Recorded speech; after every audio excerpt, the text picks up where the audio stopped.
শুনুন, আজ আসলে কনফিডেন্স নিয়ে একটা কথা বলছি। সেটা হচ্ছে, কেউ যদি আপনাকে ঠকায়, আপনার তাকে ঠকানোর কোনো প্রয়োজন নেই। শুধুমাত্র ধৈর্য ধরে থাকুন।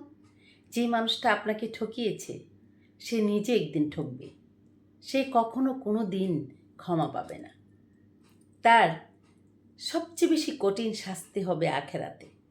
যে মানুষ আপনাকে ঠকিয়েছে, যে মানুষ মানুষের সঙ্গে প্রতারণা করে, যে মানুষ মানুষকে ঠকায়, যে মানুষ মানুষকে আঘাত করে, যে মানুষ মানুষকে নিঃস্ব করে দেয়, যে মানুষ মানুষের সঙ্গে বর্বরতা করে, সেগুলো আসলে কখনো আল্লাহ ক্ষমা করে না।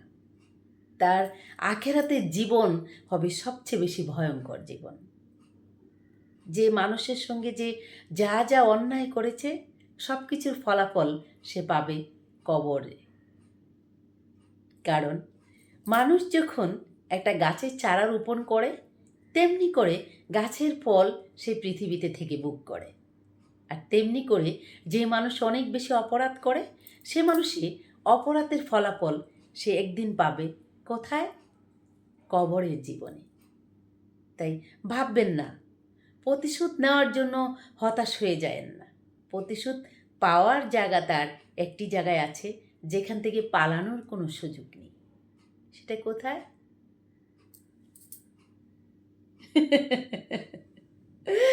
সেটা ভেবেই সমস্ত কষ্ট ভুলে যান, নিজের মতো করে বাঁচুন। Bye bye.